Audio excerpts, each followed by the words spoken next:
ஓகேவா? திருமாவளவன் வந்து மது இது பண்ணுறது தேசிய கொள்கை அறிவிக்கணும்னு சொல்லியிருக்கோம்.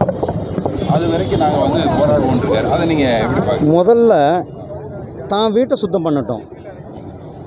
திருமாவளவன் இன்றைக்கி இருக்கிறது டிஎம்கே கூட்டணியில். டிஎம்கே கூட்டணி இங்கே ஆட்சியில் இருக்குது. அந்த கூட்டணிக்கு இன்றைக்கி ஆதரவு கொடுத்து கொண்டு இருக்கிறார். அந்த கூட்டணியால் 2 பாராளுமன்ற உறுப்பினர்கள் ஜெயிச்சிருக்கிறாங்க. அவர் வந்து முதல்ல தமிழ்நாட்டு முதலமைச்சர்கிட்ட போய் மதுவிலக்கு கொடுங்க அப்படின்ட்டு இங்கே முதல்ல தமிழ்நாட்டில் முடிச்சுட்டு அப்புறம் தேசிய, ஏன்னா ஆல்ரெடி குஜராத்தில் பண்ணிகிட்ருக்குறோம், பீகாரில் பண்ணிகிட்ருக்குறோம், இன்னும் மணிப்பூர், நார்த் ஈஸ்ட்டில் 3-4 மாநிலங்களில் எங்கெங்கே பிஜேபி ஆளுகன்றது அங்கே பண்ணியிருக்கிறோம். இப்போ கேள்வி தமிழ்நாட்டில் பண்ணுங்கன்றது தான். தமிழ்நாட்டில் பண்ண வேண்டியது யார் பண்ணணும்? ஸ்டாலின் அவர்கள் பண்ணணும். ஸ்டாலின் அவர்களை பண்ண சொல்லணுன்றது யார்? அவங்க கூட்டணி கட்சியில் இருக்கிற திருமாவளவன் சொல்லணும். சும்மா அரசியலுக்காக வெட்டு பேச்சு பேசுகிறத விட்டுட்டு இங்கே மதுவிலக்கு வந்து எல்லாருமே மதுவிலக்கு வேணும் என்பது எல்லா தாய்மார்களுடைய கோரிக்கை. அந்த மதுவிலக்கை வச்சு அரசியல் செய்யக்கூடாது. இந்த மதுவிலக்கு, இந்த கோரிக்கையே ஒரு ட்ராமா. இந்த கோரிக்கையே ஒரு ட்ராமா. ஸ்டாலின் அவர்கள் அமெரிக்காவுக்கு போனார் 17 நாள். அங்கிருந்து எந்த முதலீடும் இங்கே பெற முடியல. அந்த முதலீடு கொண்டுட்டு வர முடியல. எதிர்பார்த்த முதலீடு இங்கே வரல. அந்த மக்களுக்கு அந்த முதலீட்டில் கேள்வியிலிருந்து மக்களை டைவர்ட் பண்ணணும், மக்களை திசை திருப்ப வேண்டும், மக்களுடைய கவனத்தை சிதறடிக்க வேண்டும் என்பதற்காக திருமாவளவன் அவர்களும் திரு ஸ்டாலின் அவர்களும் இணைந்து போடுகின்ற ஒரு மிகப்பெரிய ட்ராமா தான் இந்த ட்ராமா. மது ஒழிப்புக்கு யாரை கூப்பிட்றாங்க? திமுக. எதுக்கு திமுக மாநாட்டுக்கு போகணும்?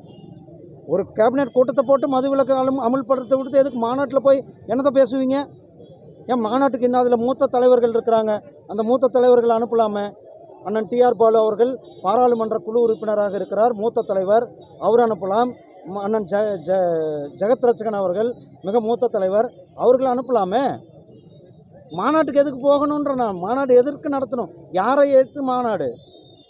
நீங்கள் மதுவிலக்கு கொண்டு வரணும்னா நீங்கள் ஒரு கேபினெட் கூட்டத்தை போட்டு மதுவிலக்கு அமல்படுத்த வேண்டியதானே, ஒரே கையெழுத்து போட வேண்டியதானே.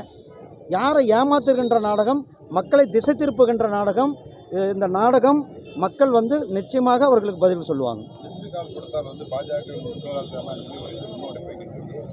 ஆனால் வந்து மேலே வந்து நிதிஷ்குமார் காலிலையும் சந்திரபாபு நாயுடு காலில் விழுந்து தான் பாஜக ஆட்சி நடத்துதுன்னு சொல்லி உதயநிதி ஸ்டாலின் வந்து விமர்சனம் பண்ணியிருக்காரு. அதை நீங்கள் எப்படி பார்க்குறீங்க? பாருங்க, நாங்கள் தேசிய ஜனநாயக கூட்டணி இன்றைக்கு நேற்று இல்லை, வாஜ்பாய்ஜி ஆரம்பித்த இந்த தேசிய ஜனநாயக கூட்டணி மிகவும் ஒரு பலமான கூட்டணியாக இந்த கூட்டணி இருந்து கொண்டிருக்கிறது. இந்த கூட்டணி நாங்கள் போன ஆட்சியில் செய்ததை விட இன்னும் பலமாக, நம்மளுடைய பிரதமர் அவர்கள் சொன்னார்கள், 3வது முறை ஆட்சி வந்து 3 மடங்கு உத்வேகத்தை கொடுத்திருக்கிறது. பிரதமர் அவர்கள் 3வது முறையாக பிரதமராக இருக்கிறார். இது எந்த நாட்டிலையும் நடக்கலை, தொடர்ந்து 3வது முறையாக. அதனால் அப்படிப்பட்ட ஒரு சாதனையோடு இந்த தேசிய ஜனநாயக கூட்டணி இயங்கிக் கொண்டிருக்கிறது. ஒரே நாடு ஒரே தேர்தல் என்பது காலத்தின் கட்டாயம், நமக்கு அனைவருக்கும் தேவையான ஒன்று. இந்த தேவை, இது வந்து இந்த ஒரு மிகப்பெரிய ஹை லெவல் கமிட்டி. அந்த கமிட்டி வந்து அனைத்து தரப்பு மக்கள்கிட்டையும் கருத்துக்கள் கேட்டு, இந்த கருத்துக்களின் அடிப்படையில் இந்த பரிந்துரைகளானது கொடுக்கப்பட்டிருக்கிறது. இதை வந்து பல தலைவர்கள் ஏற்கனவே வரவேற்றிருக்கிறார்கள். ஏன்னா பாராளுமன்றத்திற்கு ஒரு முறை தேர்தல், ஒவ்வொரு மாநிலத்திற்கும் ஒரு முறை தேர்தல். இதனால் முதலமைச்சர்களுடைய நேரம், பிரதமர் அமைச்சர்களுடைய நேரம், மத்திய அமைச்சர்களுடைய இதெல்லாம் நேரம் ஒன்று. 2வது பொருளாதார ஒவ்வொரு நேரத்துக்கும் செலவுகள். நாம் 2047 இந்த நாடு வளர்ச்சி அடைந்த நாடாக ஆக வேண்டும்.